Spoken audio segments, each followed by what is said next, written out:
Hey guys, Alan Bishop back with the One Piece at a Time Distilling Institute, your source for practical distilling knowledge on either the home or professional distilling level, as well as historic distillation knowledge, and sometimes strange spiritual rambling about distillation, apparently.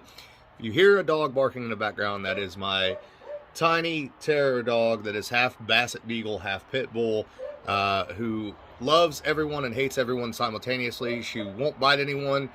She won't defend you from anything. But she will bark at you the whole time you're at my house unless you bring a ham sandwich, and she'll shut up until she finishes the ham sandwich. That being said, if you have any questions about the art of distillation, please reach out to me at bishopshomegrown@gmail.com or via social media or via the YouTube comments below. I can't keep making videos if I don't have questions coming in. I have a lot of process videos coming up, including more divided distillation stuff, more 13 stills / 1 piece at a time, Black Forest still, edition still videos coming up, including a single pass distillation, see what kind of proof we can get to on a single pass, and a doubling run, running a weeded Samogan, which we did a video on both the mash-in as well as the stripping run, which turned out really well. I have an awesome defumator that I can't wait to get into that Wayne Herbert built as well. All that stuff's coming, guys. The past week's been pretty hectic, pretty busy. Past 2 weeks, really, honestly, the past 3 months. But the past 2 weeks in particular, I've slacked off on videos a little bit. I do apologize for that. Obviously, I had a funeral to go to, had some things I had to deal with myself emotionally and at home, had a land transfer. It doesn't matter. No excuses. It just is what it is, guys. So, a while back, I got a question from a viewer, and I have misplaced that email, that communication 100%, unfortunately. But the question had to do with how botanicals are treated or how they are handled prior to distillation, as well as general amounts of botanicals and various spirits. And I wanted to kind of jump into that for a new video because I know that many of you that are watching this channel, you're into a little bit more advanced distillation. Maybe you're interested in making gin, you're interested in making aquavit, you're interested in making absinthe. There's some cool absinthe stuff coming up in a little crossover that I did with Jesse from Still It. Where I went on his podcast and I talked absinthe, and I also gave him some advice on making some absinthe, which I think he's going to do for his channel. I think you guys will really appreciate. But here we'll focus on how botanicals should be handled, maybe some degree how or when they should be harvested if you're growing them, as well as general amounts of botanicals that you might find in various spirits, so that you guys have at least a baseline to operate off of, because that information, the correct version of that information, is not easy to find unless you know where to look. I got the hiccups and the burps going on at the same time, guys. I apologize. I'm a disgusting human being like all the rest of us. Anyways, so the first thing we'll talk about is the handling of botanicals. So let's say you're going to make a gin, an aquavit, an absinthe, a botanical-based spirit of some sort in the near future, and you're going to buy botanicals. You may not get around to making your particular botanical spirit for a little while. So what do you do with those botanicals? How are they stored? So most of the time, the botanicals you get in, I would recommend, Mountain Rose is decent, Star West is decent. I have a great source for absinthe botanicals that if anybody wants them in the U.S., I will gladly send you that information if you reach out to me, but I don't want to inundate my source with just random people reaching out to him, as is, because I am a very selfish person when it comes to absinthe botanicals. Nonetheless, when you get those botanicals in, the first thing you want to do before you even buy those botanicals is find out how much you need. We'll get into that momentarily. Find a good, reputable supplier. The two I mentioned earlier, Star West and Mountain Rose, they're both usually pretty good. There's some other ones out there. Be real cautious with them. And when you are dealing with Star West and Mountain Rose, make sure you talk to them about how fresh their botanicals are, what their sourcing is, all that stuff. Do some research on those ingredients and where they were traditionally harvested from for distillation. That information is out there. If you use the internet, you will be able to find it to some degree or the other. You want to use good quality botanicals that have been stored correctly, that have fresh oils in them. It would be nice to have an easy way to assay the quality of botanicals. I do not know of one short of distillation. I know that there's some old literature out there from Seagram's back in the day that talks about assaying botanicals, but now you're looking at lab tests, and on a home scale, you're not going to do that, right? Let your sense of smell, your sense of taste, etc. guide you about whether or not you think something is of a quality ingredient. So my preference for storing botanicals, now this isn't going to be something that everybody can do practically, but if you had an old refrigerator that you picked up somewhere for cheap or free, I would refrigerate all of your botanicals as soon as they come in. This is one thing that I believe that Seagram's got right from the get-go, and that I can tell you as a known fact to this day, MGP still does this for the gins that they produce. If you ever get into the Charlie and the Chocolate Factory that is MGP, as I was lucky enough to do a few years ago, unfortunately they did not allow filming or photographs, you would see that there is a huge refrigerated area where they store their gin botanicals. They do not buy those botanicals in until they're getting close to being able to run gin or getting ready to run gin. And until that gin is run, those botanicals go into that refrigerated area. I could not get out of them exactly what the temperature of that refrigerated area was. I have to presume it was somewhere in the mid-50s, more than likely. That should be more than efficient to short-term store your botanicals. I have frozen botanicals in the past. Not all of them would I do that with, but many of them, if I'm not going to use them for quite some time, I'm not afraid to freeze them. It shouldn't really hurt anything one way or the other. You know, the one thing I would say about that is, just like anything else you put in the freezer, you know, you can build up some humidity in the freezer, and when you pull those botanicals out, of course, that humidity goes from being frozen to being actual water. That's going to affect the quality of your botanicals, so you need to be very careful with that. Short of those two methods, the other methods would be taking your botanicals, putting them either in a vapor locked bag would be nice, and then storing them somewhere dark and cool, or in mason jars or some other sealed glass container of some sort. I do this a lot because I live in a tiny home, and I don't have a lot of room for extra equipment like an extra refrigerator or anything like that. And of course mason jars take up some room, but I can store them in my basement and they do just fine. I've stored them for a couple years down there if I've needed to. There are certain botanicals that will last for a very long time. Think of botanicals and distillation the same way you think your spice cabinet at home. Yes, if you hold on to something for too long, will it start to lose flavor and aroma? Absolutely. No matter if it's in a mason jar or not, it's going to over time. It's going to affect quality. So try to use everything in a timely manner. Don't buy any more botanicals than you think that you might use in a 6-month or 1-year period, one way or the other, and try to use them as close to when you got them as what you possibly can. Those are just normal qualitative things that you might look at from a distiller's perspective for maintaining the quality of those very special, very unique ingredients that are going to flavor your base spirit that you've spent so much time on fermenting and distilling and proofing, etc. I hope that kind of answers some of your questions with how those are treated. There are some other things I'll throw in here. If you are harvesting botanicals, understand that botanicals are subject to terroir just the exact same way that grapes or various other crops are.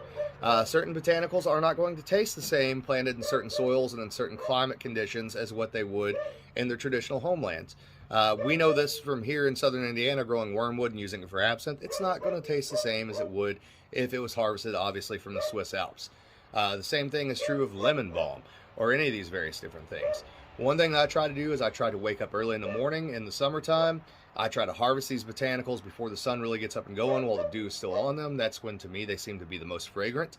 When I dry them, I don't force dry them. They don't go into the dehydrator.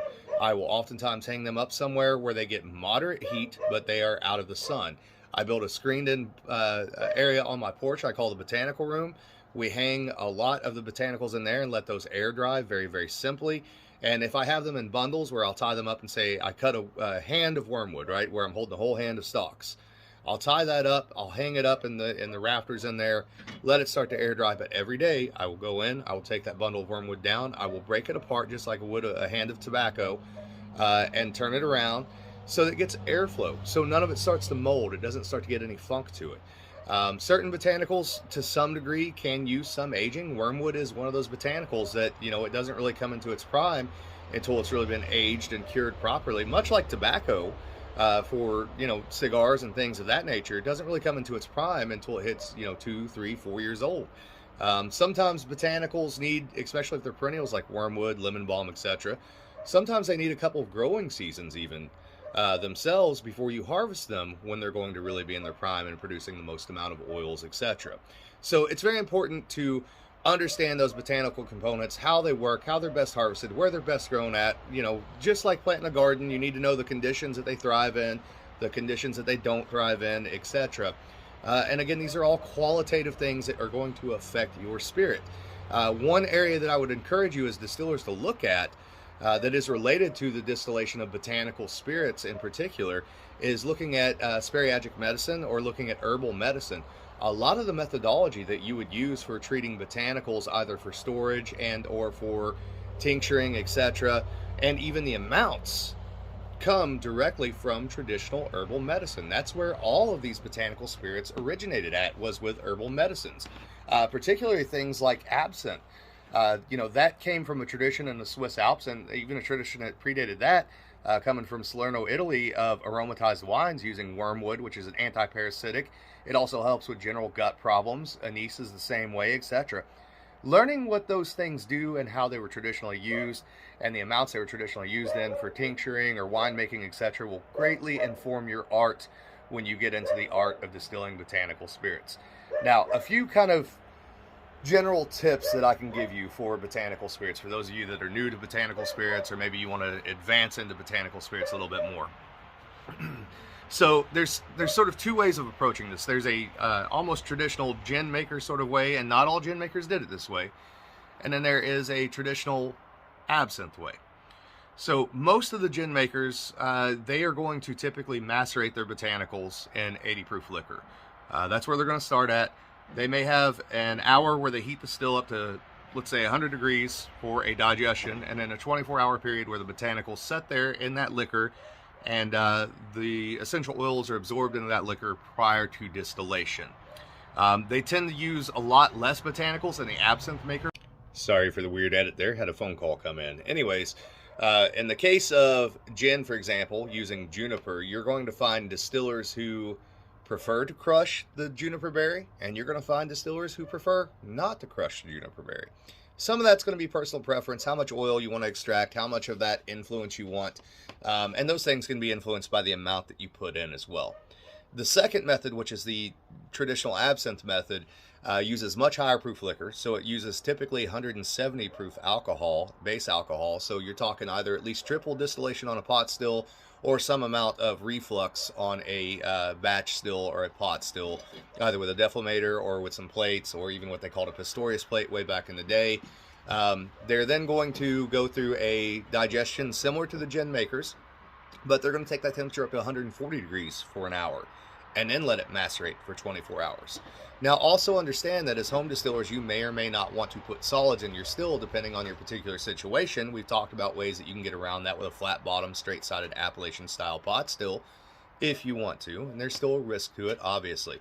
So if you're a home distiller, instead of doing that 24-hour maceration, you might be looking at more like a 1-week maceration or something of that nature to pull out a similar amount of oils as to what you would get in 24 hours, plus the distillation with the botanicals in. So always bear that in mind. Those things are going to affect the quality of the spirit that you produce in the end, ultimately. Typically, if you're talking on the gin side, I'll just give you a few numbers: gin and aquavit. So the high numbers, a lot of times, are going to fall between 60 and 80 grams per gallon on your main ingredient. So let's say with gin in particular, 60 to 80 grams, most of the time is going to get you in the ballpark, juniper-wise, of where you want to go. Your secondary ingredients, let's say the things where you're starting to sort of build off of the backbone of the gin, those are a lot of times going to be somewhere in the 20 to 40 gram per gallon region, somewhere around there. Your spicy characteristics, those are the ones that get a little harder. So a lot of times when you're dealing with a small still up to say 10 or 20 gallons, you're literally looking at less than 1 gram of something like grains of paradise or black pepper or cinnamon, things of that nature. You have to be very careful with them. They also do not scale up very well. I tell people all the time with gin, if you scale up from whatever your prototype is on a very small still to a large still, it's like throwing darts at a dartboard. Maybe on the prototype you hit the bullseye, but when you go to scale up when it comes to those small ingredients, as long as that dart is even on the board, you've done okay. Now you start tinkering and you try to get it closer. Citrus and floral elements, things like that, those can bounce back and forth depending on how much you want, but generally for me, anywhere between 5 and 20 grams per gallon, whether they become maceration or a distillation, that tends to be kind of in the sweet spot, at least from the gin and aquavit sort of characteristic. Caraway, coriander, around 40 grams per gallon. Sometimes, depending on the spirit, maybe 60 on those as well. Now with absinthe, that's an entirely different beast. You're distilling almost as many solids as you are liquid in the still when you're making a traditional absinthe. The absinthes that you see on shows like Moonshiners, I'm not going to sit here and tell you and try to be a purist and say that they are not absinthe. They are in the spirit of absinthe. But a true absinthe, a true Belle Epoque or earlier, going back to the 1750s absinthe, is going to be almost 50% solids by volume in your still. So just some general rough numbers. With wormwood, for example, you may be looking at 100 to 125 grams, if not more, of dried wormwood for 1 gallon of absinthe. For the anise and the fennel, you might be looking at upwards of 200 to 300 grams per gallon for those particular elements. It is a lot of botanicals, a whole lot of botanicals. So bear those things in mind. And there are a lot of great distillation books out there. There's a lot of great antique distillation literature that is still just as relevant today as it was the day that it was written in the 1800s, that will give you a lot of very precise recipes according to the book. The other piece of advice that I'll give you is this. Very rarely have I ever seen a botanical recipe from one of the old books that was exactly the recipe that was used. They'll get you in the ballpark, but they're either leaving something out or they're not telling you to put enough of something into that botanical recipe. And the other side of it is you have to understand that they are pulling their botanicals at that time from very specific regions in the world, harvested at what they consider the exact right time, from the right type of soil and the right varietal of that plant to make the spirit the way that it was back in the day. So again, it's kind of like being on the dartboard. You may not get exact, but you'll get close. And you just keep working at it. Botanical spirits are a lot harder than people realize they are. The balance of botanical distillation is what's hard. Keeping everything in harmony. Keeping whatever your base alcohol is, whether you want to taste it or you don't want to taste it. Keeping it at the level where you want it at. And if you do want to taste it, you have to balance that base spirit flavor and aroma with the various different aromas and flavors of the botanicals that you've added. Some of your methodology is going to affect it too. Did you run this in a maceration? How long was the maceration? Did you digest it? In other words, did you take it up to 140 degrees for an hour or 100 degrees for an hour? Were there botanicals that you put into the vapor path, like in a gin basket, for example? That's going to affect things. A lot of times you're going to see people suggest to put your citrus or your floral elements in the gin basket at all times. Some of the best gins I've ever made include the maceration of not just the zest of the citrus, but the actual peel of the citrus with a little pith involved in it as well. Some of those, I literally won a double gold from the American Distilling Institute in 2017 on a gin that was all macerated as far as the citrus went. So I broke the rule and it worked out okay. So those are all things to think about. If you guys have any particular questions on this subject, again, reach out to me as always, or any subject. I'm glad to help out where I can. And thanks for supporting the channel, guys. It means the world to me. I really love doing these videos. I really love interacting with you guys. I'm learning as much from you guys as I feel like I'm teaching you. I'm actually feel like I'm learning more from you than what I'm teaching you. So please keep subscribing to the channel. Please keep sharing the channel. Be sure to go to thealchemistcabinet.com. Go check out the warehouse on there. That's where we sell all of our swag. We've got One Piece at a Time Distilling Institute shirts. We've got hats. We've got mugs. We've got the Alan Bishop Experience DVD. We've got the Short History of Distilling in the Black Forest of Indiana DVD. We've got the autographed book, etc. And very shortly, later this week, I'll be releasing another video, including a giveaway of one of our grain packages, which we also have available on there, with both the DVDs and the book. And I don't remember, maybe there were some other things in there too. But there will be a giveaway for you guys, and there's more giveaways coming. All right, guys. Love y'all. Have a great one. Later.